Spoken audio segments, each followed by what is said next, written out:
Ladies and gentlemen, welcome to episode number 40 of the D.M.C podcast with your host, myself, Adam Rigby, and my VIH. Today, my very inspirational human, the beating heart of group fitness and the reported inventor of the high five. A woman who has inspired and nurtured countless of fitness enthusiasts and instructors with her powerful, raw, connected, and real approach, and through her ability to connect to the heart, mind, and soul of anyone she touches. She's a mother to many, auntie to more, sister to countless, but a legend to all. She is the iconic and wonderfully unique force of nature. She is Thomas Savelio. Kia ora. I was not expecting that. Oh my gosh. Who is the person you're talking about? She's amazing. Sorry. Have you got the right number?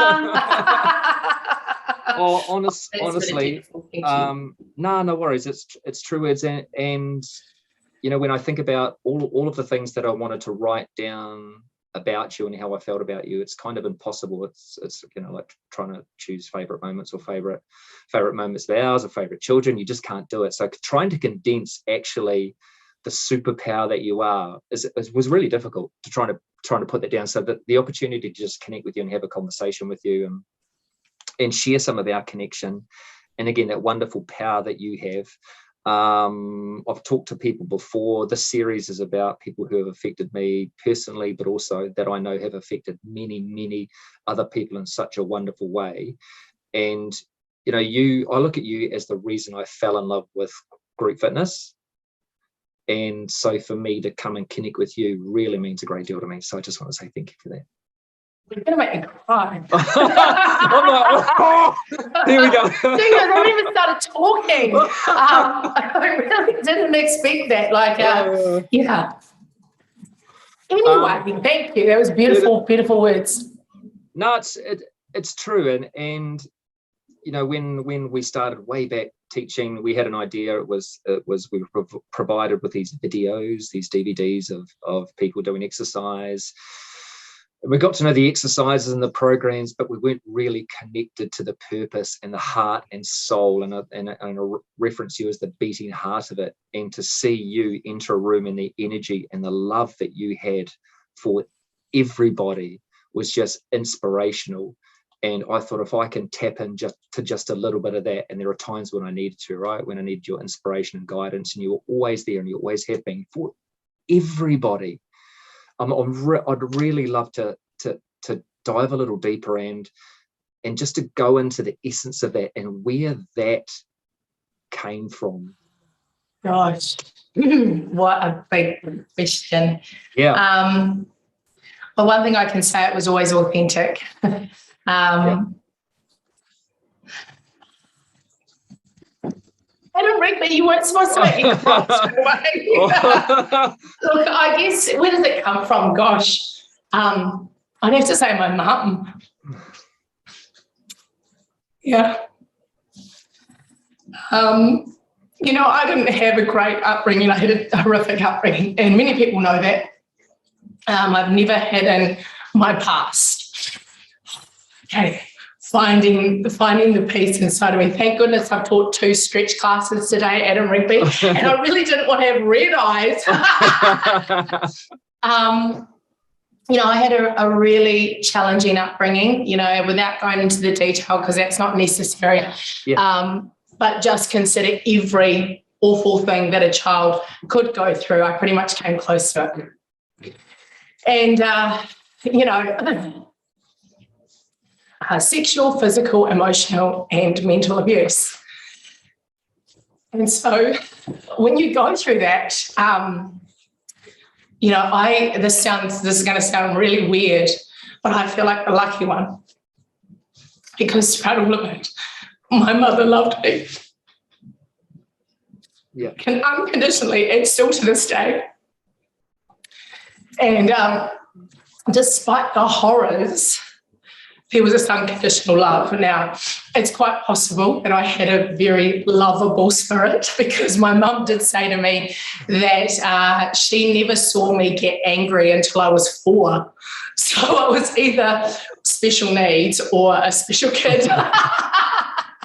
And even then she took a photo of it because it was so weird for me to be angry. And I guess the other piece to it as well is I have always had this highly empathetic soul. So I would walk into a room, and I remember this from the time I was like, I remember being 3 or 4, and I walked into a room and I just felt so much sorrow for the people that were there. And actually the person that I felt sorry for was the man who actually abused me the most. And so I'm not sure if it was just part of my spirit, and then it was completely upheld by my mother through horrific times. But it meant that from the earliest age that I can remember, I just wanted to help people. You know, so when people say, oh, where does this big love come from? It's kind of my calling, and I can't really describe it any other way. I'm not, I don't look at my childhood as being something that I wish I hadn't experienced, because I believe that we experience everything in our lives to become the human that we are today. And had I not had that adversity as a young child, I wouldn't have had the courage, the strength, the resilience, and the capacity to just push through. But then on top of that, there was this overwhelming desire to help people. And so when I walked into a room, I didn't say I love people because I thought it was a cool thing to say. I genuinely did. Yeah. I'd always see the good in people. I'd always see the stuff. I'd look at a human and I'd be able to see where they could be. And then because I could see that, I would feel that I had a responsibility to help them get there. And you can't help people unless you love them. So, and even if you don't like them very much because they behave badly, doesn't mean you can't love the human. And I guess the capacity to love has always been with me. It was tested and trialed as a child. And then my mother just always showed unconditional love, you know, no matter what happened in her life, no matter how hurt she was and how hard her life has been. And my mother has had a really tough life. And because of all of that, I guess I ended up being the human I am today, with copious amounts of love for people. So, yeah, that's where that comes from. I think I'm also hyperactive. Well, no shit.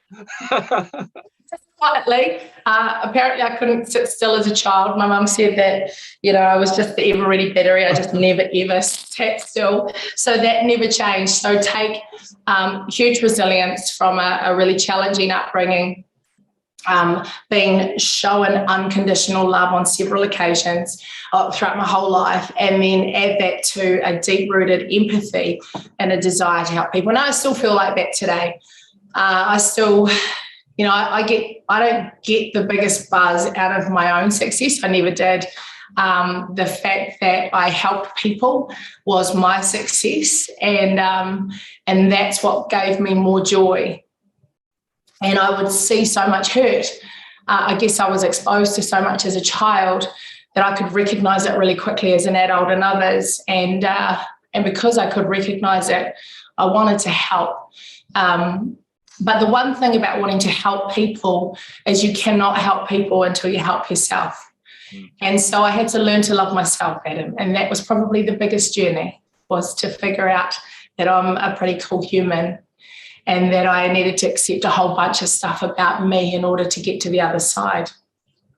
And I recognised that when I had my children. So the next big piece in my jigsaw puzzle was having my kids at 25 and making a decision that I would never let them live a life. But in order to do that, I needed to get the help that was needed to help me build me back from where I was at that time. So, yeah, that's where it came from, my friend. Well, it was, the series to date has always been the power of, and it was never a question that the word for you wasn't going to be love, because that's, you emulated it. It just comes out of every pore, and those that have the fortune of encountering or coming across, you can feel it. Like I say, when you do walk into a room and you say, I love you, you mean it. And the feeling you get from that is incredible. It's uplifting. You talk about being empathetic. Do you see the pain before you see the beauty? Or Great question. To be honest, I would have to say it's something that happens simultaneously, because when I meet a person, often if they are in pain, they hide themselves. Yeah. So the greater the pain, the less likely I am to see the human for who they truly are. Because, of course, they hide their pain with the tough exterior, or that you can't hurt me, or you can't get in here. So whenever I'm confronted with that, or confronted with barriers to a person, I just take my time and I just quietly let them know that I'm only here to help. That's my only job. Recently, I've been given a beautiful opportunity to help some young kids in Oranga Tamariki. And it was funny because I wasn't sure that I was the right person for the job. And this particular person said, you're absolutely the right person. And, I was confronted with this, and then as soon as those barriers start to wash away, as soon as I realise I'm not here to take something from them, that I'm only here to be helpful if I can be. And if I can't, that's okay. They don't, go away, mid. We don't need you. And by the end of that first session with him, apparently he had spoken more than he ever had. He had connected and engaged in ways that he has never engaged before. And I guess that's when I sense someone, that's what I sense first. I sense their barriers more than anything else, and their fear, because we're all a little bit afraid of something, right? So yeah, when people, and particularly in the group fitness space, in the group fitness space, what I would see is these beautiful, talented, and beautiful, gorgeous, beautiful bodies, beautiful faces, just handsomeness all over the place, riddled or powerless, because they were so afraid of themselves. They were so busy trying to be successful. They were so busy trying to prove to someone. And all I gave them permission to do was to be themselves and to accept themselves. And fortunately for me, that was the journey that I had to take to survive. It wasn't because of group fitness that I took that journey to figure out who the hell I was. What was my purpose? Why am I here? How can I just be the most authentic version of myself and be really okay with it? How can I accept my light and my dark? Yeah. Because sometimes we're not nice, right? Sometimes we're not. Oh, of course. Sometimes we're not happy. We're sad sometimes. In fact, sometimes we're really shitty. And it's about knowing that that's okay. And I used to see it even more, Adam, in young instructors who were ambitious. The more ambitious, sort of the more fear. And and I knew what that felt like. Far out, I'd been there. I'd been there for years. I mean, I think I'm the one that took the longest to get good. Give it away your secrets. It took me nearly 20 years to get good. People are like, oh, you're amazing. I'm like, yeah, well, that's because you saw the end game of the shitty 20 years. Oh, dear.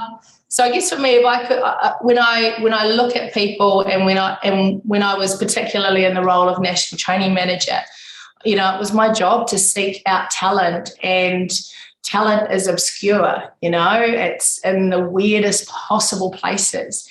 Some of the people that I've had the privilege of working with, and I won't name any of them because that would be unfair. I'll miss someone. I'll feel bad about it. But some people, became instant stars, and then it just wasn't for them. And some people took forever. And I used to say to those that took a long time to get there, hey, the longer the journey, the brighter the light. And that actually rings through when it comes to success. You know, there's so many analogies that cross over from fitness into every other successful journey, you know, from the Richard Bransons of the world to the Steve Jobs to Pixar and what they talked about in terms of, it was funny, people called me an overnight success. It took 20 years and a lot of hard goddamn work to get there, which I'm sure you've probably explored many times. That doesn't change. And I guess for me, I just hoped that I could speed that process up by helping them to become really comfortable with who they were, the good and the bad, you know? And that's something that I think we're so busy trying to be this perfect picture of perfection that we lose sight of the fact that actually our colour and contrast is what makes us bloody amazing. You know, it's the interesting stuff about us. It's the crazy nights out doing weird shit. You know, that you go, yeah, I did. That was fun. That was cool. I had a great time. I lived my best life in all facets of it. And actually, to be fair, I show my husband thanks for teaching me how to have fun in life, because I was the kid trying to be perfect. I was the kid trying to pretend like nothing was wrong on the inside. And while I was trying to be this perfect kid, you know, if I rewind back to when I was at high school, so I went to Rangiora High School in my sixth form year in the throes of the worst of my abusive home life. And so it's my first year at the school, and I didn't go to just be a good student at Rangiora High School, which at that point was the largest high school in New Zealand. I decided I want to be head girl, you know, so I went out of my way to be the best sports person, to be good enough at schoolwork, to be everybody's best friend, so no one would see how severely fucked up I was inside.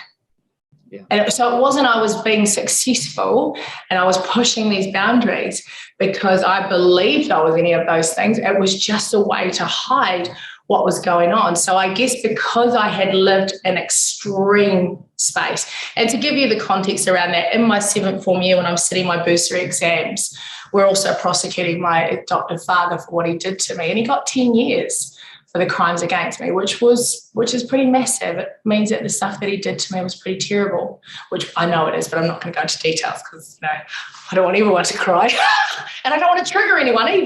That's not awesome.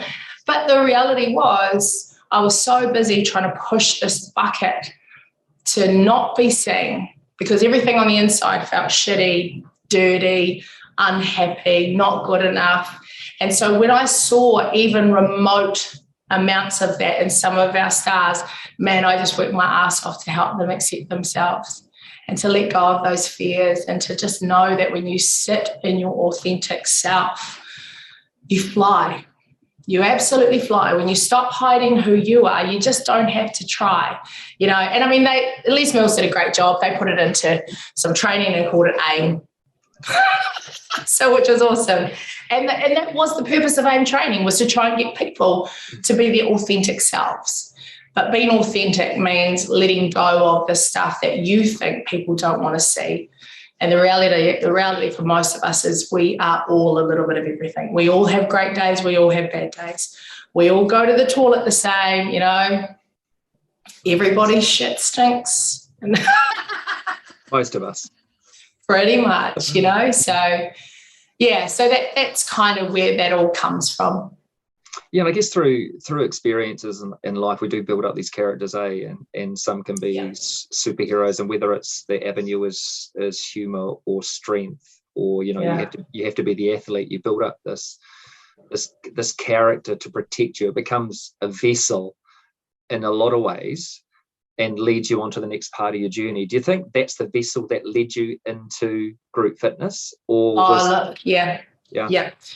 Look, for me, fitness was my outlet. You know, I was so emotionally hurt. I just, you know, people will say things like, oh my gosh, I'd trained so hard. And I did, because I suffered so badly emotionally. It didn't matter how like the physical pain was a relief from the emotional pain.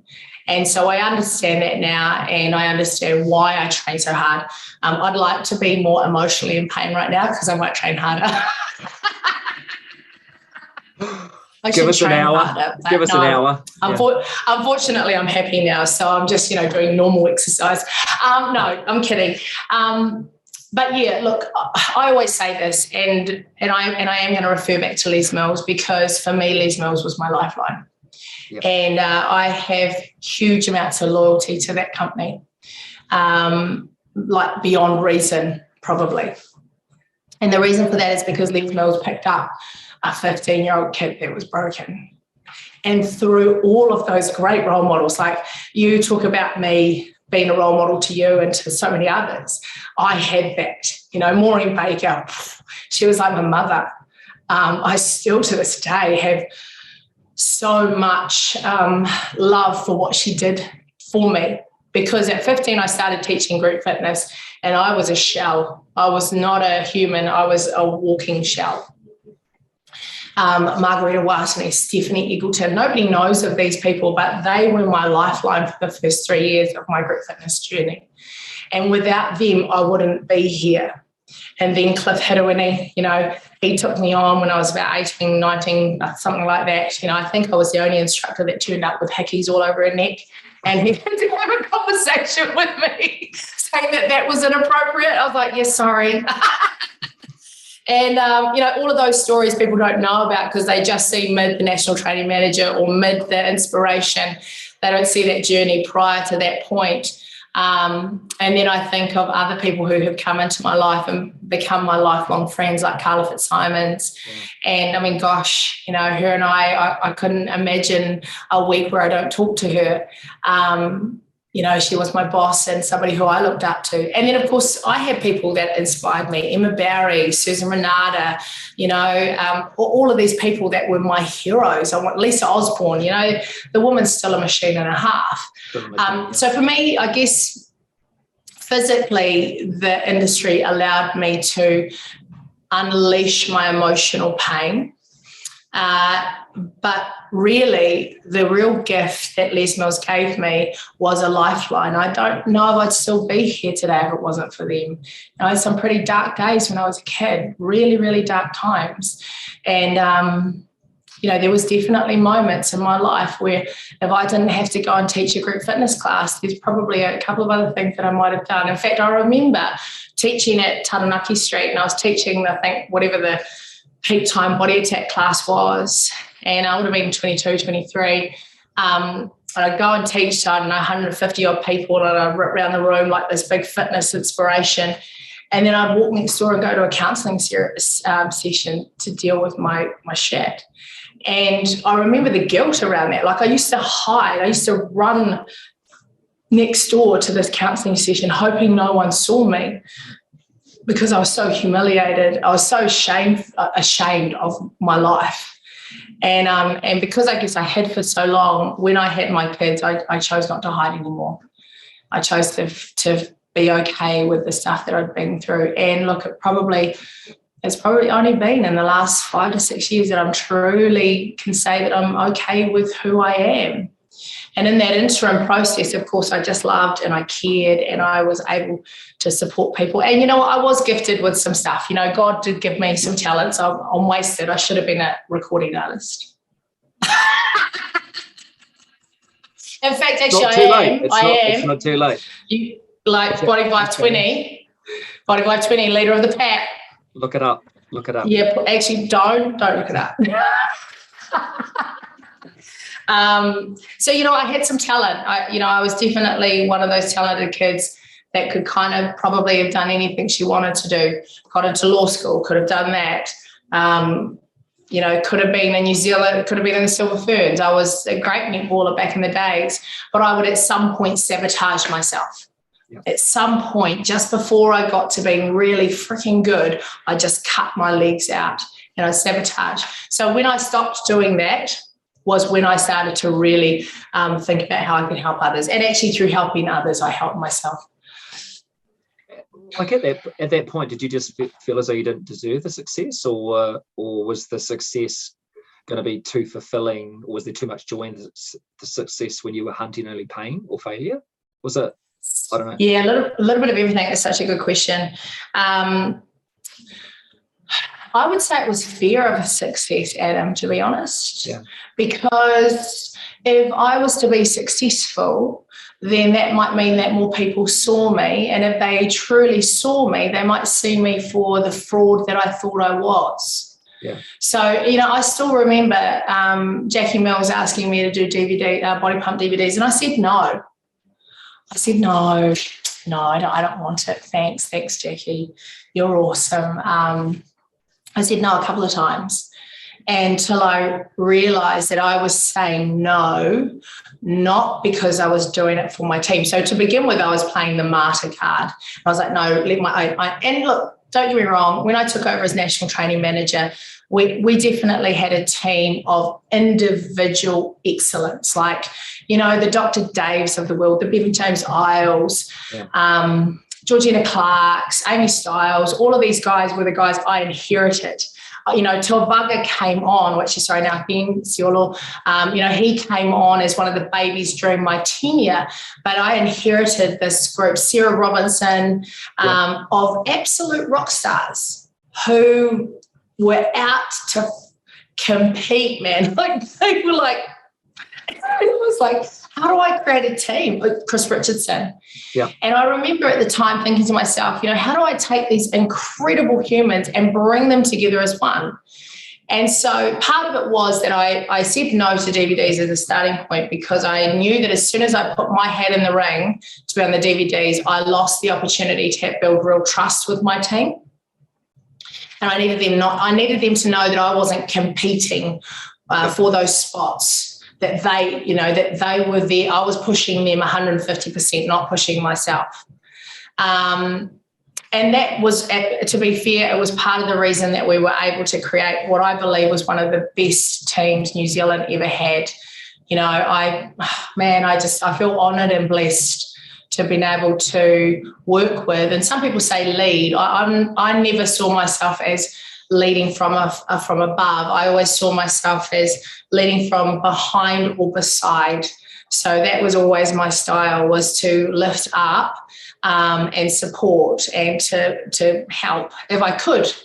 Because these guys were talented. They didn't need me to be better instructors. They actually just needed me to come together to be a better leadership team.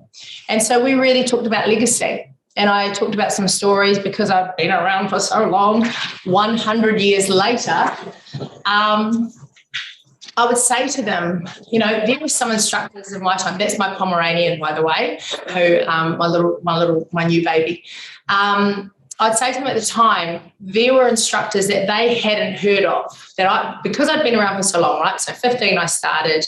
You know, I went through the Mike McSweeney era. All of those guys, you know, they were at their peak. You know, Stephen Renata was a god. I mean, you know, he's still a god in a whole bunch of different ways, but, you know, he was the hot guy. And I'm not saying that he's not hot now. That's really awkward in so many ways. You still got it, bro. Steve, you still got it, okay? You still got it. He's still got to say, it's all good, brother. It's all good. But he really was. He was like this gorgeous thing that everybody just fell in love with. And in fact, you know, he was probably my first crush. If you 15-year-old girl sees this really hot guy teaching jazz aerobics, which is like 100 years ago. So I managed to see all these people. But by the time I was a national training manager, and I saw people who were amazing. They were incredible instructors, but nobody ever remembered them. Yeah. Because they never trained anybody. They never passed on their love, their skill to the next generation. They held it all for themselves, and they were like, no, I'm going to be the greatest forever. And now no one kind of talks about them. Yeah. And then the ones that really went out there to help others and to make, like I always said to anyone that I work with, please be better than me. Don't try and be as good as me. Be better than me. You know, and I'm really proud to say Mandy Jones is better than me. God damn it, I can't believe I said it on a podcast. Cut. No, kidding. You know, like that kid on an RPM bike is freaking phenomenal. She's hot, she coaches amazing, and she has this beautiful spirit about her. She looks like a god, like, you know, all the things. And I'm really proud of her journey. If I look at I keep saying Tomaga, Ben Siolo, like, you watch some of his videos, they're amazing. Yeah. They're incredible. And so I kind of think to myself, I shared that journey with this team of people, and I said, if you want to be truly great, you will be great because you'll be remembered in the hearts and the minds of those who helped, not how cool you were on stage. Because I'd actually seen a lot of guys come through group fitness, and they did. They stood on stage to be the man, and then they get off stage and they were just real dicks, quite frankly. And I was a young kid. I was maybe 17, 18 at the time. They all just scared the hell out of me. But they'd stand on stage and they'd throw around their heavy weights, and they were amazing on stage. Then they'd get off stage and they'd just kind of treat people like shit. And I thought, that's not okay. Yeah. That's just not okay. And then if you take it down the next level, then I said in my head, I was thinking, here we are at the top of the game, getting these incredible opportunities that we should always be grateful for. Yes, but there are people who live and breathe group fitness that will never get on a DVD. They'll never see what it feels like to be asked to go to China and be treated like a rock star. They'll never get that. So please be so goddamn grateful for that, and then show your love to these people who day, week, month, year after the year, the Heidi Froms, the Nigel Froms, and Bliven Pukekohe, they are still ripping up their classes, pulling ridiculous numbers to their body pump classes. And they have never, ever deviated. The Mark Sinclair's 20-something years of teaching a 6 p.m. body attack class and pulling 200 people every freaking week, like that hasn't happened since he stopped teaching. When you have somebody who gives and gives and gives for a period of their life, man, that's the epitome for me. That's, and even I said to Menel, obviously Menel is my son, who is now, doing really well in the group fitness space, which makes my heart sing. I'm not going to lie, it really does. Yeah.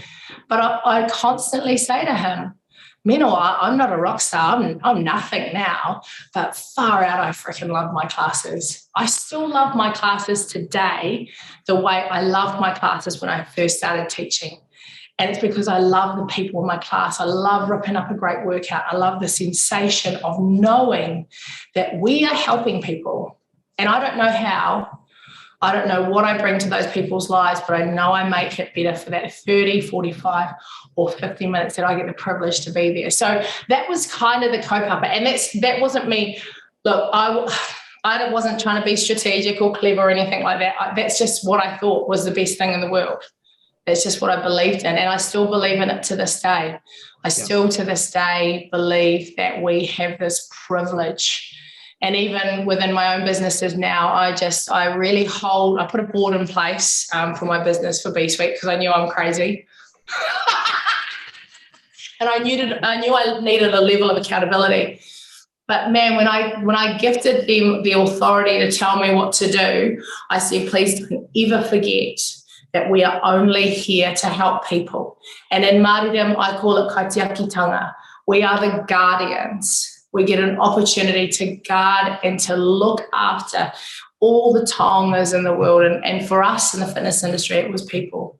People are our taonga. People are our gift. Yeah, that's what I think, bro. Look, I think it's amazing. You talk about the ability to create a legacy and share the wealth of knowledge that we all have and we accumulate. And I talked to Lee about it, and Blythe and I have had a conversation about it too, because you do carry, when you jump on there is a definite sense of we. You carry little moments of inspiration. You carry little nuggets. I remember because Amy Stiles did my module. Oh wow! And she kicked the absolute shit out of us. But she was an athlete. And so I got the opportunity to go up to her. We would go up and involve ourselves, which is really, really important. But I walked into one of her body tech classes. It was a filming class, and the thing was just off the floor. It was elevated. Her in full flight was just something I had never seen before. And I'm like, I just leant back and went, fuck. The whole concept still amazes me, right? Of go left, woof. Everybody goes left. It probably, except me, I'd probably go right, the other left. Oh, yeah. Oh, look, and it's so funny you bring up Amy Styles. In fact, there's someone I haven't mentioned. She, one of my nearest and dearest, that kid. And I shouldn't call her a kid because she's not a kid anymore, right? But, again, resilience, she just pushed through. She always pushed through. And even now, I probably talk to her once every sort of 3 or 4. I'm so grateful that she's still in my life. But I remember when I left the role and I was really worried about who would take over from me as a training manager. And I never really thought that Amy would want it. And it was between her and Maddie Traxon, which was really hard because I bloody loved both of those guys. In fact, I had a fight with head office because I was like, don't ask me to choose between these two. You're asking me to choose between my babies and I'll hate you forever. You make me choose between my babies. That was me to the head of HR. You can clearly see that I was so PC not. Anyway, and they didn't, thank God. They made the decision because I definitely couldn't. But I said to both of them, and Amy was like, "Mid, I want this job." And I said, "Well, if you want it, you better bloody fight for it." Because I've worked my ass off in this job to create this amazing team that I love beyond reason. And if you take it over, you have to honour and respect that. And both her and Maddie fought for the role. And to be fair, Amy came out on top because she just wanted it so badly. And thankfully, Maddie's gone on to become now the training manager of China and doing amazing things. I mean, he went on to do amazing things anyway, which doesn't surprise me because he's an incredible human on so many levels as well. But yeah, it was one of those things where she's a fighter. She's premature. She was a premature baby. And there's something about, yeah, totally. Like you can just see her just kicking and screaming way through everything. The smallest package, but the most fierce human I've ever come across. So, yeah. That's what I mean. I just feel so privileged that these wonderful humans are in my life and still in my life. Again, it's that ripple effect, and I think the wonderful thing in seeing instructors develop, obviously as instructors, is one thing is they become the motivator and they start to discover that power and that passion and connect to the purpose, but not only inside the confinement of a studio, but outside, how it starts to impact, and that's the ideal scenario for us, taking that same spirit, that same ability to connect, to be kind, to really look after one another, to inspire each and every person we come in contact to do better, to be better every single day of our lives. I think that's one thing that always resonates with me. And you can have that legacy. It doesn't matter what you're doing, right? You can still build a legacy of passion, of purpose, of power, and people will be grateful just to see that light, that beacon of light, and the people you described, like Tao Ben, just to see him light up a smile. He's like a lighthouse that shines across the ocean. When that guy smiles, you can see that he loves it, and you could see that he was born to do it. And I picked that up the first conversation that I had with a guy. There's something special. Yeah. And look, he's a special one too. And you're so right. Like, I mean, for me, I look at all, what's been really interesting for me is, in recent times, I'm still teaching for Les Mills. I'll be with Les Mills until we actually go mid. You have no teeth and you can't walk.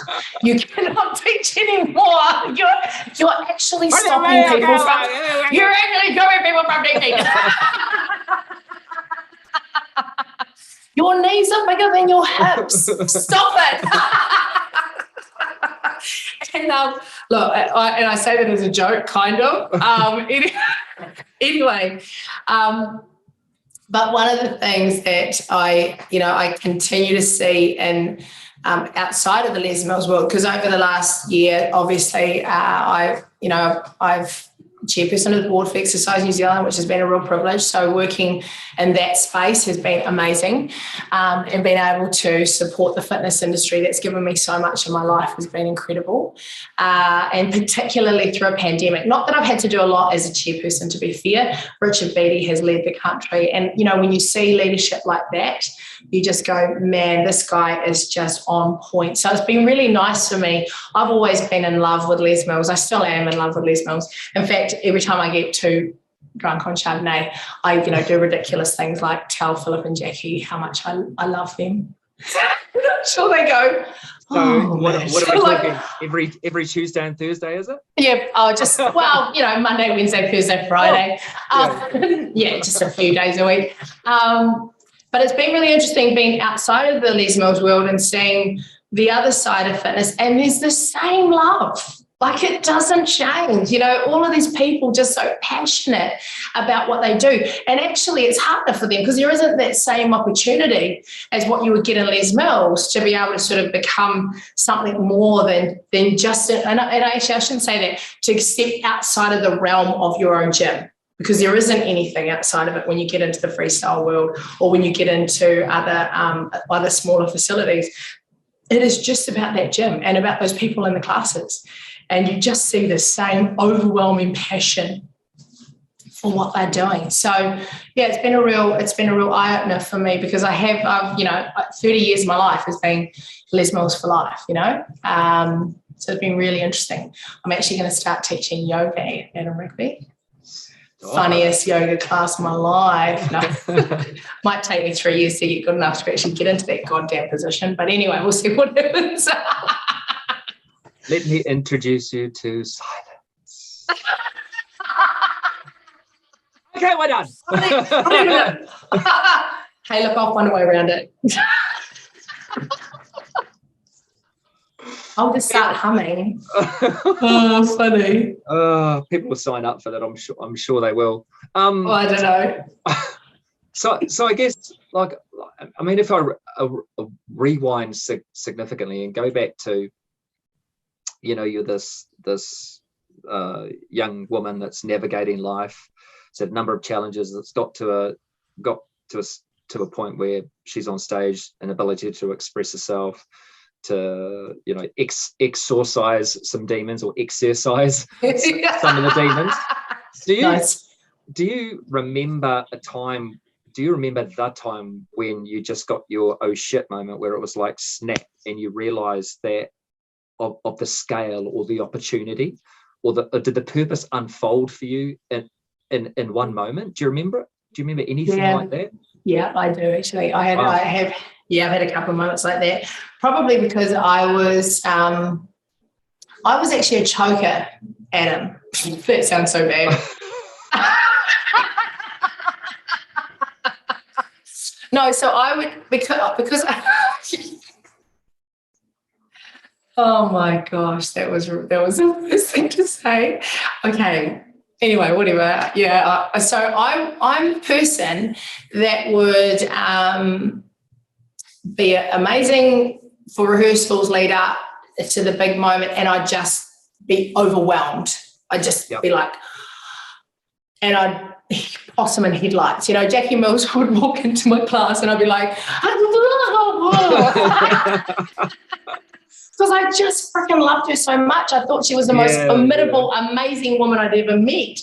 And so every time Jackie would walk into the class, I just turned into this blithering idiot. I just couldn't get past it. Anyway, I think it would have been Body Pump 80, I think. And look, I've had an estranged relationship with my culture, with Māoridom. It's been a hard one. It's been a hard bridge to build, because I knew it lived in me. I knew it was a part of who I am, but because there had been so many negative stuff that had happened to me through my culture and, pronounced because of my culture, I really struggled with it. And I remember before I hopped on the stage, I just, I'll take it back one step. I went and researched my whakapapa from my father's side. And so I'm a direct descendant to Tohu. And Tohu stood beside Te Whiri in 1879 during the land wars at Parihaka. And I'm his great-great-great-great-granddaughter. So not even kind of just sort of, I'm just straight line to tohu. And I remember finding that out and then thinking I should get my tā moko. So I don't show my tā moko. It's hidden in a place for me and me alone. It's my thing. And whoever my other significant person is who's lucky enough to get down there. No, kidding. No, I'm kidding. It's on my belly. Okay, anyway, just to calm the farm. But if you know the story of Parihaka, you would have heard of the raukura, which is the 3 feathers. And it was a passive resistance movement. It actually is the movement that inspired Gandhi. And at the time, I said to my tūponas, I said, if you think I'm worthy to be a leader amongst men, then let me wear the raukura, but I won't wear it if I'm not worthy. And I actually said that. Anyway, so the artist, the person who was doing the tā moko, we went there and I told them the brief, and then I turned up there and she'd drawn everything out. She showed me what my whakapapa and everything, and there was no raukura. Oh, shit. I'm not meant to be a leader amongst men. And anyway, I said, oh, no feathers. Like, this is awkward. And she goes, oh, no, I just wanted you to know. I just wanted to know if you wanted the symbol or the feathers themselves. And I said, the feathers. And as soon as she started to draw them in, the song Parihaka came on the radio. Wow. And I knew in that moment that I had a responsibility to be the best that I could be. And so body pump 80, I'm shitting myself. I'm like full of fear and all the things that I saw in others. I've seen in others because I felt it. And I just said, tūponas, please be with me. Let me be the brave, strong person you need me to be for the world. And they did. Wow. And I've done that every single time that I've been afraid. Which in recent times has been more because I'm trying to pronounce my pepeha correctly. And poor old Rawari is being tasked with the master, tasked with the thing to get me to pronounce Māori right. So, that's my moment, is that realization that in order for me to help the world, I had to step into all of my greatness in every way, shape and form, and own and honour it. And so I do that. I do that every time I step in front of people now. Yeah, it's inspirational in so many ways, because I think we talk about and refer back to the start of the conversation. You're talking about the pain that you went through and the reference to, pain. Pain is absolutely necessary. It does cause you to shift or move in directions that you never really anticipated or expected, but it does sometimes push you, it sometimes pulls you in a direction. But I love the idea of the universe as a river, and it carries us in one direction, and we can either do, you can either turn and try and fight it, but eventually the universe will have its way. we've got to try and you develop that through failing and just making so many bloody mistakes. And initially we talked about the podcast about, hey, it's not about finding shortcuts to life and saying I did this but don't do that. I think you've got to put yourself through experiences. You've got to live a life. You've got to take those steps for yourself. You've got to choose the door that you walk through, not expect someone to make that decision for you. So how did you, knowing what you know and having 2 amazing, beautiful children, just separately, individually incredible, right? Yeah.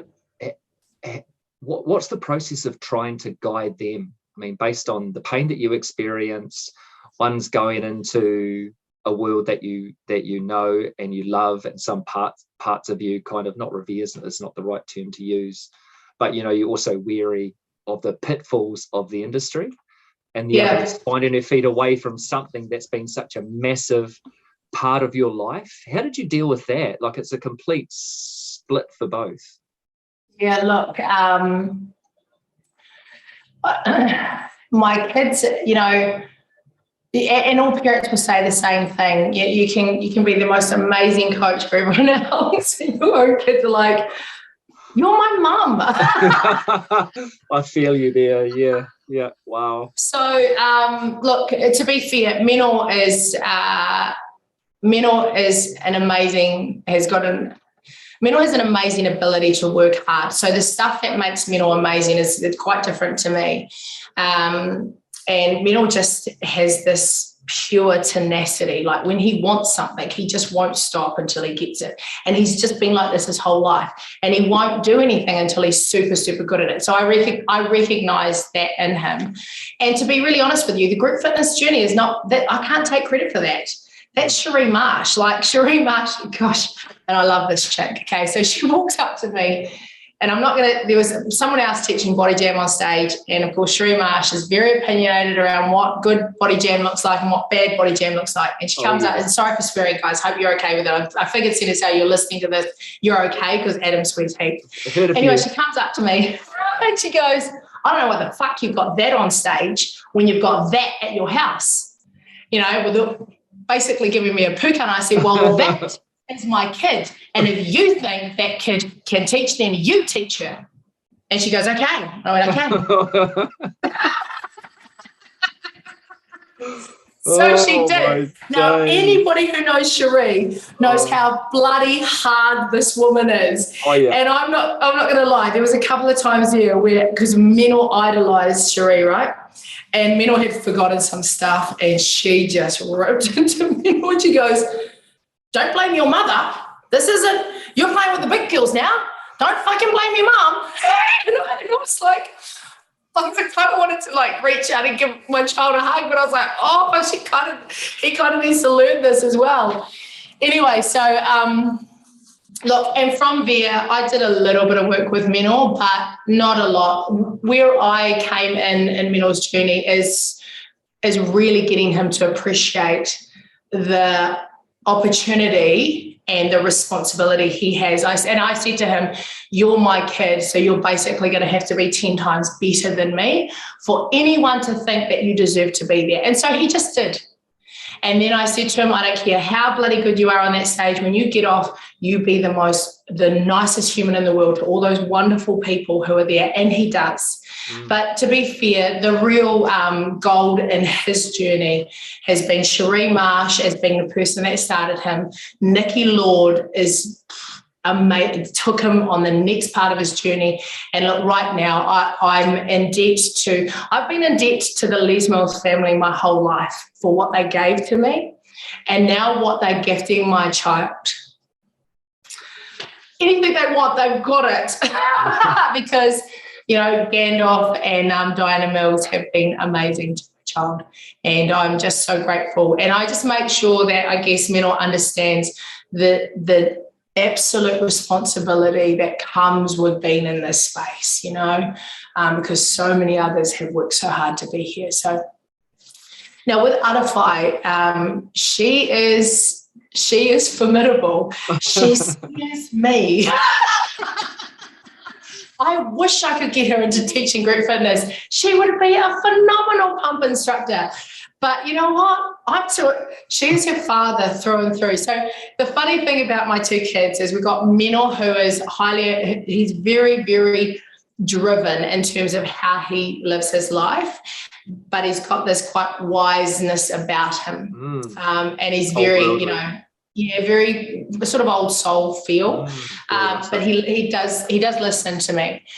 And he will take time to hear me. My Aunty is a free spirit and a freaking fierce one. My God.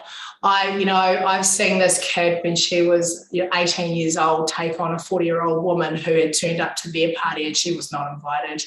And I'm like, both me and Menor go, I'm like, Menor, you go say something. And I was like, no, Mum, go say something. And then from nowhere, boom, here's our child. So look, Aunty, so navigating these two kids has been really interesting.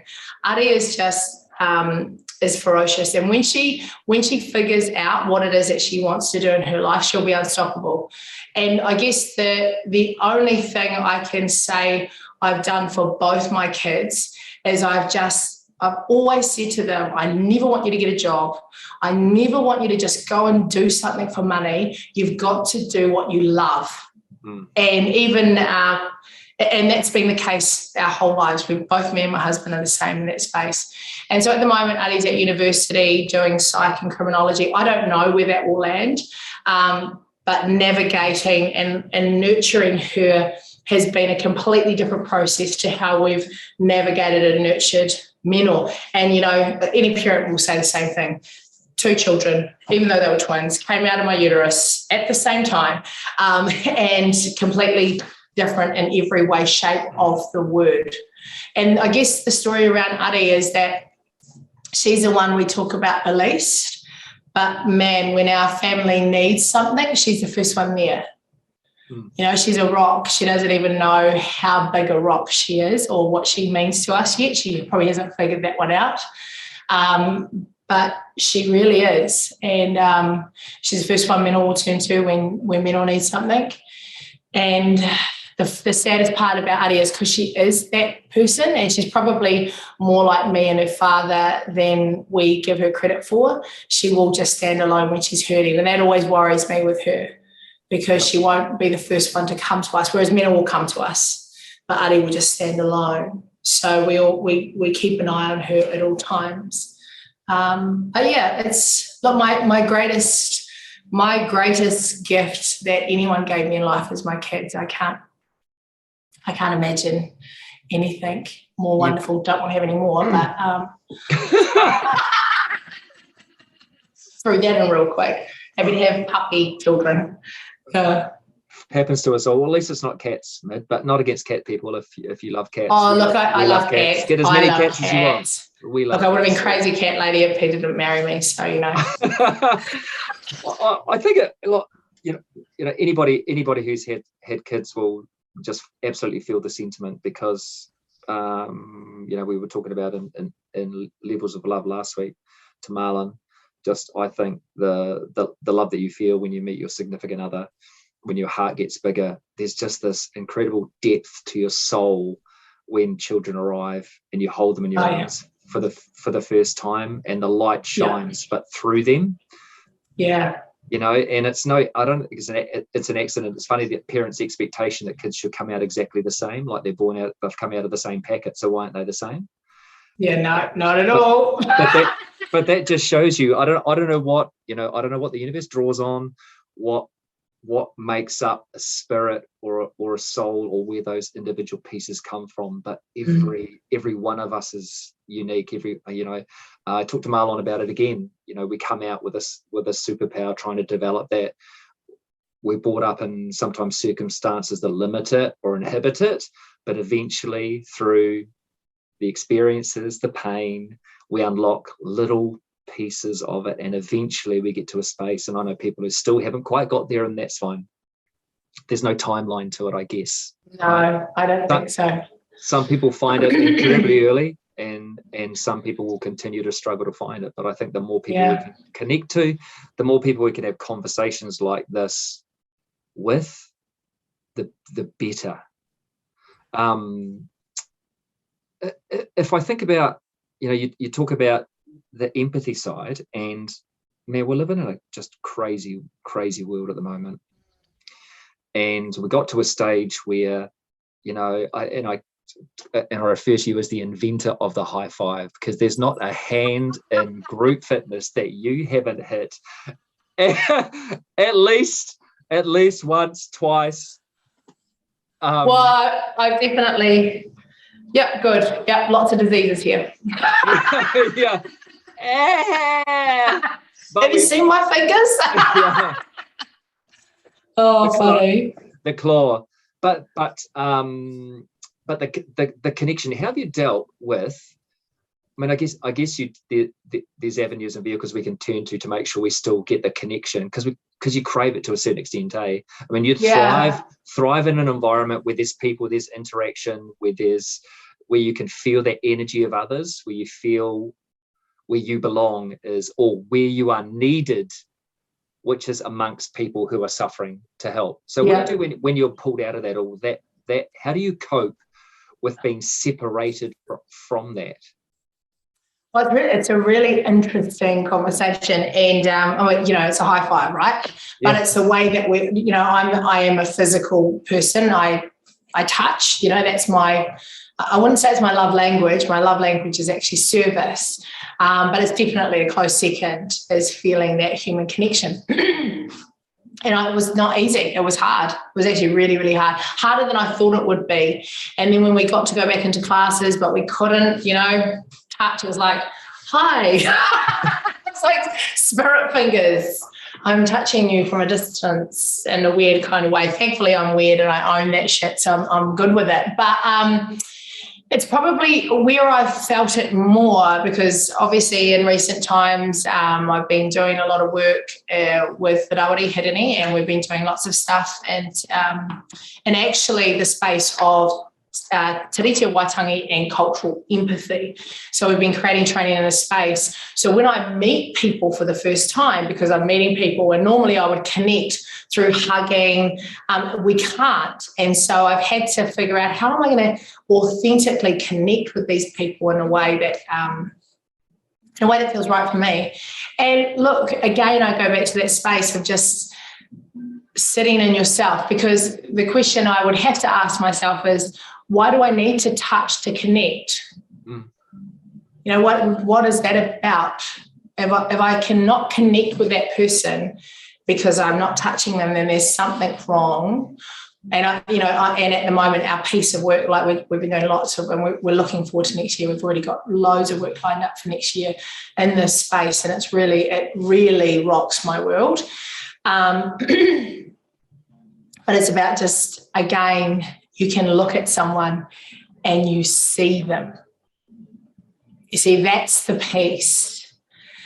It's not about connecting, just touching. It's about looking and seeing a human. But if you're scared that they'll see you back, then you won't connect.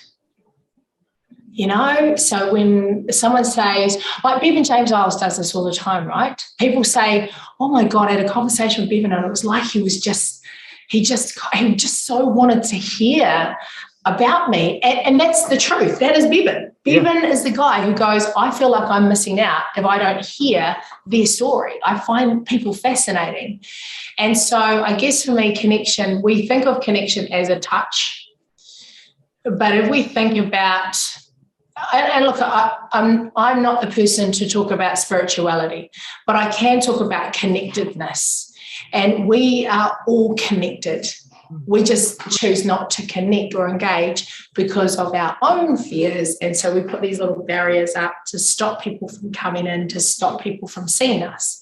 And once those barriers are gone, then you can look and see a person. And so, I did miss the high fives, but it didn't stop me connecting. And even more so when I meet people for the first time, because I have to connect to be able to deliver the content that we're delivering, which is all about cultural. Walking into a room of fitness professionals, when you're going, you go in to go, you can't hug, you want to hi, But I think you're right. It's the eyes for me, the eye contact, having the ability to just sit and what I love to do now is, and I've always done it, waited at the door and certainly high five has always been. Look, you've been the man at that connection.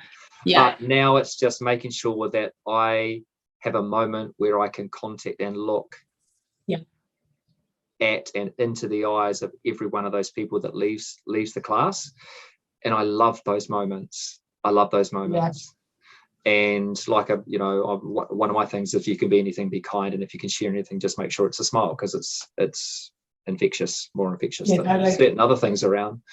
And you've got to a certain level when you can master looking into the eyes of a baby, you have reached Jedi status, because those little shits can look deep into your soul like no other being. So try it. If you don't believe me, try it. Try looking at a baby. They will look at you. Jedi status. Yeah. That's awesome. Look into the eyes of the baby. Look in the eyes of the baby. Oh, that's awesome. It's Far so out, man. I mean, we've had a couple, right? And they grow up, but still little people freak me out now. I'm like, how did I do it? How did... Oh, well, you know what you do? You just get a Pomeranian who hates kids. We've got a Chihuahua who hates everybody. No, she doesn't. Yeah. I like, we got this cavoodle who loves everybody, and then we thought this little Pomeranian would be really, really cute and gorgeous, and it sees a little person like, "Arr!"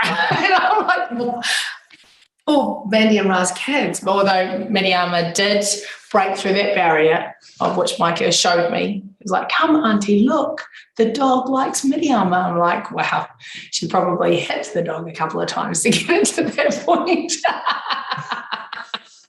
Anyway, my friend. I've got a wonderful story. Our little Chihuahua has actually got a criminal record now because she raced out to protect us out of the door. I had a locksmith there. She shot out. There was a girl walking past. The girl tried to kick her. She took a snap at the girl. And then we got the next day we had a letter in our mailbox saying that from the council that they were going to come and pick up our dog. So because they have to lock them up while they investigate. And and so the dog pound came in the little truck and they carried her off. Sad. And she sat on this we gave her a little furry cushion and we put that on the driver's seat and she sat on the driver's seat, a ferocious beast, drove to the dog pound and I've got photos of her just looking out the window at me, wondering what the fuck was going on. She's just happy as Larry, but our little dog now has a criminal record. Bless. Now, reference to connection, and you're the master of it. And I talked to Glenn about how he choreographs music, right? And he takes people to this uncomfortable space way further than he really wants to sit because he knows where he wants to bring it back to. So he takes them way further and then he draws them back. So the shock isn't too much, right? He gives them that initial shock. So when he pulls them back, they're like, oh yeah, I'm kind of used to it. Now, for me, you're the master of it in situations where you come in and you express yourself in a way that makes it okay or acceptable to people to open up. So you've always, you've worn your heart on your sleeve. The stories you tell are hilarious, but you throw it down in a way that's uncomfortable but purposeful. Do you know what I mean? Yeah, no, I do know what you mean. Was that a natural space, or is that No, that is a skill set. That is a skill set. Look, I'm just going to open the door for my mother who's coming in to train at the gym. So just one moment, caller. That is a skill. Look, you see, the thing about music and exercise is this is my experience. This is how I experience it. So when I have to present, hi, Mum. Oh, thank you. Start training. Go, Mum. I'm just on a podcast. Talking about you. That's my Mum. Yeah, Mum. Woo! Hello, yeah. Okay, good. So it's a skill, so I will take a piece of music, I'll take the workout and I'll think, how does this piece of music make me feel? Number one, how do I feel? What does it do for me when I'm in the workout and I'm listening to this piece of music? How does it make me feel? And then I'll go, what does it make me feel like saying? So once I've done my layer 1 and my layer 2s and all the stuff that we need to say to keep people in the workout and keep them working well, I then go, what's the message in this? What's the moment in this? And, you can't drop moments, you've got to craft it. It's not something that you have a moment in every single track because that's weird. You're just like, some people are like, oh my gosh, that was a counselling session. It wasn't a class at all, actually. I've had feedback about that in my time. So you've got to fuck up and get it wrong a few times to get it right. But it is definitely about taking people on an emotional journey. You see, the thing about fitness is exercise, and what Les Mills does better than anyone in the world is create these products that have this emotional expression and give you permission and power to deliver it. And so for me, I take what that feeling is for me, and then I go, here's the big message. So there'll always just be one moment in a class. Like if I'm doing a workshop, depending on what track is, and sometimes there might not be a moment. Some tracks aren't designed to be big inspirational tracks. Some tracks are designed to just be a good bloody, just coach the shit out of the front squat, for example, in the latest pump release. You know, a front squat is something we haven't had in body pump. So, you know, let's hear the benefits around why the front squat's such a great thing to do in a workout. So, you know, there's stuff like that where you would focus on the coaching outcome, but then there's moments where you get to add inspiration, not so much in, say, grit or sprint, in fact, not at all really, but in RPM and pump and body attack, definitely over the years. Those are the programs that I loved and taught a lot. I would listen for ages to think about what do I want to land here? What is it? What is the one thing that's going to make everybody feel like that was the best goddamn freaking class I ever went to? And there's no way they're not turning up next week. So it was not done because I wanted them to think I'm amazing. It was done because I wanted them to come back. Yeah. And if they loved that experience with me, the chances are they'll come back to my class next week. And if they come back every week to my classes and my workouts, their lives will be better for it. So that was my thinking. So I'm always thinking, what is my message? When I'm teaching to instructors, I'm always thinking, what's the thing these guys need to hear right now? What would be the one thing that would matter to them? What does this make me feel, and what could I say? So no, it's not natural. It's very, very well rehearsed, and I don't do anything. I used to be slap happy Sally. Like in my first 10 years of teaching, where I did have loads of talent and I just get on stage and do some stuff. And you know what? Sometimes I was great and sometimes I was shit, because you can't rely on talent alone to be great. You have to work. Yep. And that's something that I, you know, always, probably that's the key message I give to men. Or I don't care how talented you are, my friend, you must work your ass off if you want to be the best in the world. Because if you don't want to be the best in the world, then just work averagely. But nobody who got to the top of anything did not work their asses off to get there, without a doubt. So that was my thing. That was the thing that I was good. I did have a gift around it, but it's only when you take your strength and you make mastery out of it, that's the next level. And we all had our thing, you know. We all had our thing. Amy Styles, just an incredible coach, and hard. Georgina Clark, just freaking phenomenal physicality. Chris Richardson, he would orchestrate mastery in body jam. And now in his cycle classes, just the stuff that comes out of his mouth, it's just enough. Glenn Ostergaard, my gosh, I still love watching him and everything he does. He's created mastery around delivering an experience.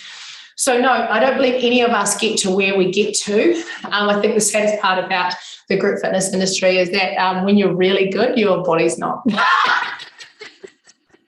That's a bugger. I was like, God damn you, osteoarthritic knees.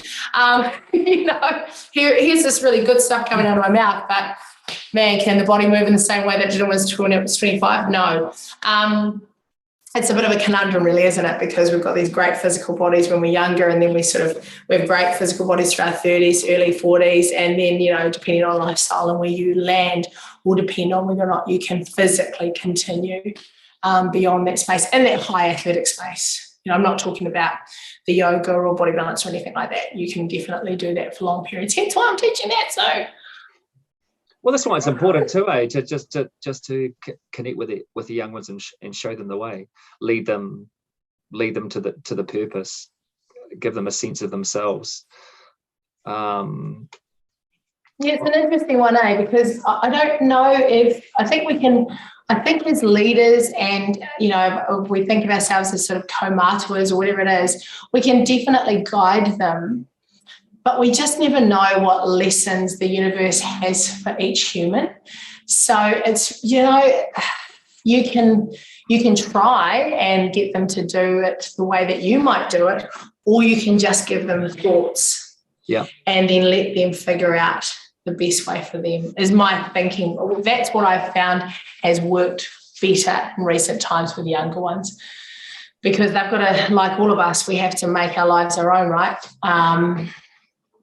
And we look to support and guidance from our elders, but we take that wisdom, but we add to it.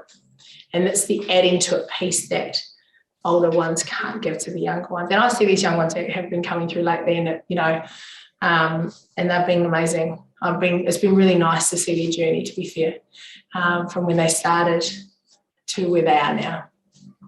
Yeah, and you can't, and prime example, I guess, for yourself, you never know what someone is going through, however well they may mask it, however, whatever character is in front of you at the time that you're having a conversation with. You never quite know what you're asking of someone, whether it's appropriate and what it's unlocking. But being a guide, being a beacon, being a shining light.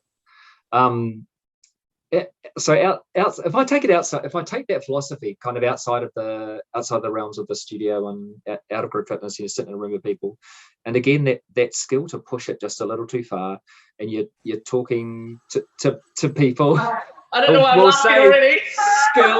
We'll say skill, but you're asking people to be themselves and to take chances and connect with it, with a deeper purpose and a sense of self, and share some. I know exactly where you're going. And then you're thinking, fuck, and it's spinning through your head, and then Mid tells you a story where she shits her pants, and then suddenly, it's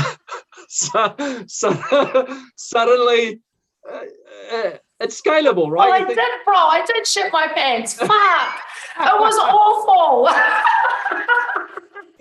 But I was on some stupid diet for a DVD. I've been eating fucking cabbage. My issues where I'm at, what Mid's asking me to do, me shitting my pants, and that kind of gives you a little bit of permission and comfort in sharing your story, and that too is a skill. Again, is that just a natural thing that you've? Yeah, no, that's not a skill. that's a filter. That's just who I am. Gifted you. In fact, ask my mum. So I've always been a bit of a clown. If given permission, I would make a joke of everything. I mean, it's probably why you and I got on so well. It's like, I'm funny. No, I'm funny. No, you see me? I'm funny. Oh my God, I'm hilarious. It's like, who's the funniest guy here, right? Have you heard my joke? Or have you heard my joke? And nothing's sacred. I really wanted to do a comedy show, but I realised that all my content was my family, and I knew that I wouldn't have one after I finished the show. But get a few ones of me, and then it's all on. That's definitely not crafted. That comes out in moments when I least expect it. And my mother actually used to say to me, she'd say, Mid, you're really funny. So this is what I've been like ever since I was a child. I was always laughing. Yeah. Probably the one thing that safeguarded me from all the shittiness that I was dealing with at home.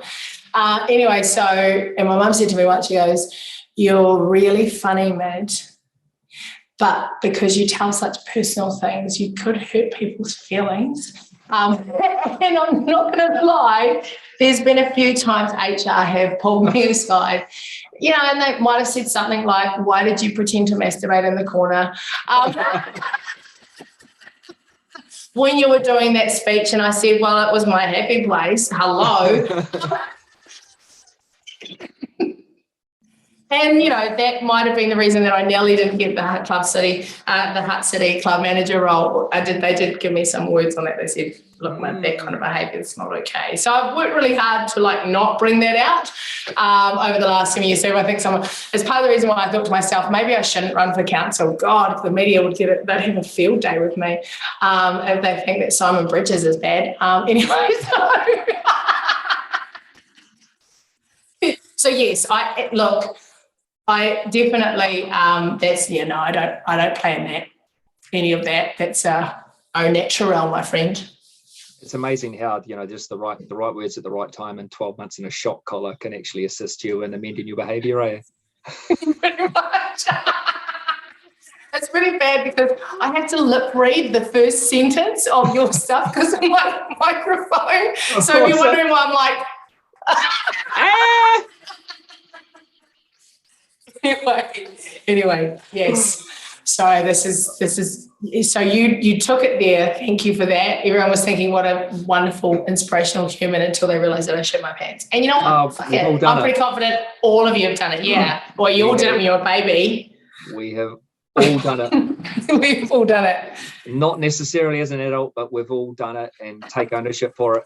And I think like you, I think one thing you've helped me celebrate is, and I do share with people, I came out of the packet like this, and Really? I celebrate that I'm in an environment where I feel comfortable enough to share that, and people will always get the unique gifts that I have and uniquely me. And it takes time to get to that space, obviously, and you know, the little tidbits you pick up or you copy or you emulate, and then eventually you find a way to do it in your own unique way. But taking ownership. Yeah. To be fair, like I reckon my worst classes was while I was club manager of Hutt City, because I wasn't allowed to say any swear words or be rude. So because I was a club manager. And so I just, you know, and like people would come from my Auckland class and they'd be like, whoa, you've really tamed. And I'm like, no, I haven't. I'm just not allowed to say anything. Admittedly, though, and I was single when I was in Auckland, so there's some tough times I was dealing with. So I might have been trying to get my number out to everybody. You know, didn't work. Fair. But it's okay. Fair. Anyway. I'm really interested in, and we talk about the noise and we talk about the laughs and we talk about the jokes, but like where do you go to find peace? Is in fact the noise the peace for you, or is there a place that you can go or you fall back on when you just need to recharge? How do you where do you go? How do you find that space? Yeah, people might find this weird, but I meditate. I know. Wow. A lot, actually. Yeah. So I recognized that I needed this about 10 years ago. And so I actually did a transcendental meditation course.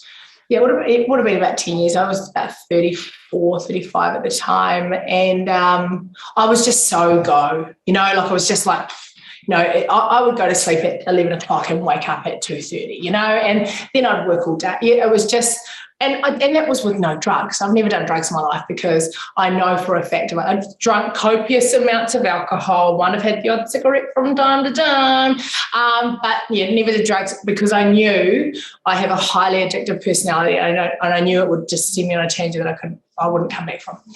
Yep. Not with what I'd been through in my life. And so, but I was just still go. My brain wouldn't stop. So I did transcendental meditation, which was a month process, which I knew I needed, and I knew I needed that to get myself into that place. And then I went and did a meditation retreat. It was 5 days of just fully meditating, like you basically slept for 5 days. You know, we woke up, we did some yoga, we meditated, we had breakfast, we went and meditated, we did some learning, we went and meditated, we had afternoon tea, meditated, you know. And so it was kind of an all-in. And without a doubt, meditation has been the single best thing that has ever happened in my life. I still to this day, you know, boom, and I still love it. I don't do it as often as I should. And by often, I mean twice or 3 times a week is how often I'll probably meditate. How often I should is twice a day. I don't do that. So I'm not your classic transcendental meditation person who does 20 minutes in the morning, 20 minutes at night. That's their secret sauce to their process. But I definitely meditate regularly, meaning weekly. And it was a bit weird sometimes when I was at the gym because I'd hide under my desk and have the lights off, and then someone would walk in and I'd be like, hello.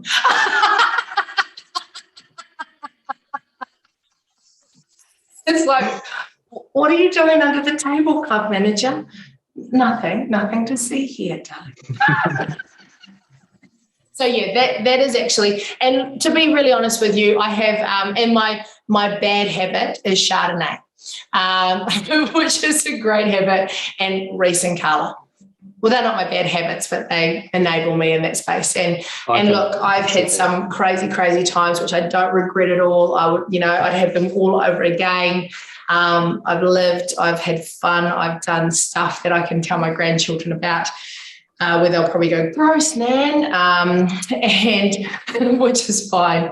But it's about living, right? And experiencing everything that you can. But for the most part, the thing that chills me out the most when I'm really stressed and when life is tough, I'll meditate. I know it. I know when I need it. And I know, and most of my most amazing stuff has happened off the back of meditation. So it's almost like it just clears the weeds and lets me go. Is that giving you time inside your mind or out of it? I'm just interested to see, like, what was that? Is the meditation giving you time inside of your mind or outside of it? Look, I don't know about what other people's learnings are around meditation, but transcendental meditation teaches you, they use a mantra to help you meditate. And you've got, I guess I love to demystify meditation because people think that you've got to be calm. And actually one of their teachings were, if your brain is going crazy, then meditation, that's good. It means that your brain is getting a chance to process. Because if you think about your brain as as a muscle that works all the time, like anything, it needs a break, right? And sleep is not enough sometimes. And so not when you need to process thinking. And to be honest, I've probably experienced deep meditation only a handful of times. I'm definitely not that evolved as a human or a spiritual being, but I have experienced it and it was amazing. But like I said, they use a mantra, they give you a mantra, you learn this mantra, you repeat this mantra over and over again. I now probably dilute it a little bit because I do like to use binary beats, and I love things that allow my mind to soothe, because it just helps me to think better. I have more clarity and I know what I need to do. And I let go of things because I can be a warrior. I can worry about stuff. And so I'll hold in worry because I'm not good at letting things out to others except in humour. So when I go, oh, my husband is an asshole, really I'm upset. Yeah, I get you. And I do that. So I have to find a way to be able to find peace and breathe, which is part of the reason why I'm really excited about the yoga journey. Like, I don't think I'm going to be the most amazing yoga instructor in the world, by no means. I definitely can't bend in lots of certain ways, but it's the spiritual journey of yoga. And even I've just started reading the books that we have to read in the 200-hour training, and even just having that playing. So I'll have it in my car playing an audiobook. It settles me. I may not be completely mentally or my prefrontal cortex may not be entirely absorbing the content, but my subconscious is. And I know this, and as we know now about how the brain works and the neurons and how they fire and wire, so that's what I do. So I do come across as crazy and scatterbrained, and I can be, but I do a lot of this other stuff, which I need to, because otherwise my brain would go crazy.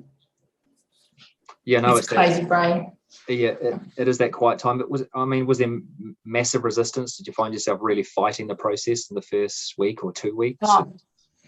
Well, if I could never, if you put me in a body balance class, I'd be like, up. Yeah. But even moving slowly fucked me off, It's just like, oh my God, move faster.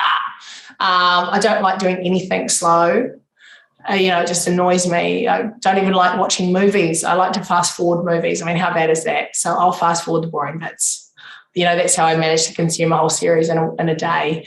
That's just who I am. I can't, I probably, if they diagnosed me, I'd have ADHD and whole bunch of other things, but, you know, I've managed to figure out life through it. Oh, well, I mean, history's littered with people trying to give us terms of things they just don't fucking understand, right? So, Totally. We don't quite understand it, but here's a try bottle of this, take 3 of these a day, and you won't fucking remember a thing, so don't worry about it. We could call it, what should we call it? We'll name it something. No, I don't know. Let's look in the fridge, find something we can call it. We're going to call it oats. There you go, you've got oats. I mean, I've kept you for a significant amount of time. Yeah, that's okay. And I know you've got to march on and see your mum. You've got to see your mum and do and clients and classes and stuff. That's okay. Look, I've loved every minute of it, and I do miss spending time with you, Adam. You're the funniest guy in the world. Like, you just make me laugh. Thank you. Well, let's definitely make a habit and a catch up, and if yeah, like I'm free in 2051. So fuck, burn. Burn. Kidding. We'll maybe 2049. Okay, I'll put it in my calendar now. I just the opportunity to chat with you and listen to your speak has always been something that's really filled my cup. So to cement that, to put that, and to hear some of those names that you've mentioned has been truly wonderful. And I think that's the beautiful part. The names that should echo through eternity. It's the shoulders that have carried us to this point, and you certainly are a broad pair of shoulders that have carried me through a part of my journey, and I'm really grateful for every moment and opportunity I've had to spend with you, and the times and advice you've given me, and the ability you've given me to check myself at times too. So I love that. I really appreciate it.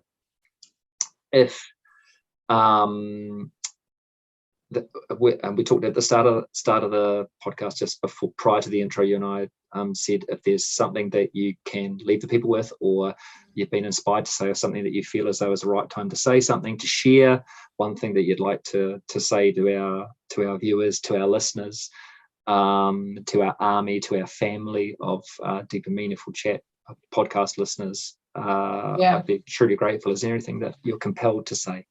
Look, it's really simple. Just be unapologetically you. Live fearlessly, be brave, and absolutely do everything in your world you want to, because we only get one shot at it, and we never know how long that shot lasts. So, yeah, that's it. Thank you. Short and sweet and poignant and meaningful. Mid, I just want to say I love you heaps. Love you too, mate. The impact and the effect that you have will live on, and I'll carry with me as you know, next year's going to be a big year in terms of the ability to share knowledge and an abundance of love, and you're a massive part of that for me. So I just want to say thank you. I want to acknowledge that, and the part you've played in mine and countless other individual journeys. You're an inspiration. You're a warrior on many levels. You are, to me, what typifies love. And I just want you to know that I appreciate you. I'm grateful. So that is us. That's episode number 40. Monumental, emotional, hilarious, as I knew it would be. You had to add in a shit story, didn't you? And the first shit your pants story. Team. Oh, funny. Yeah. So if you can like, subscribe and share, listen, if there's anything that you can be, obviously be kind. These are crazy times. Look after one another, be the light, help people with every ounce of energy that you have. Love yourself, be yourself. It's the greatest gift. I hope each and every one of you find it. Mid Thomas has enabled me to do that, and for that I'm eternally grateful. Team, that is us. Take care, and we'll see you real soon. Can I just say one thing? Yes. You, my friend, so much love to you, because everything that you've been given, you're giving back, and we're grateful for you. Thank you. I'm going to leave for that, and I love you heaps, mate.